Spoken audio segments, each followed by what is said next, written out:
Magandang hapon, ngayon po araw ng Biyernes, June 28, 2024 at update po muli sa lagay ng panahon.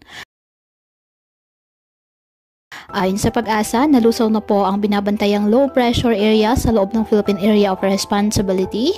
Sa ngayon, dalawang weather system ang nagpapaulan at nagpapabaha sa ilang bahagi ng Mindanao nitong mga nakaraang araw. Ngayong araw, maliwalas at maayos na panahon ang mararanasan sa halos buong bansa. Easterlies o mainit na hangin galing sa Pacific Ocean ang nagdudulot po ng mainit na panahon sa ilang bahagi ng ating bansa.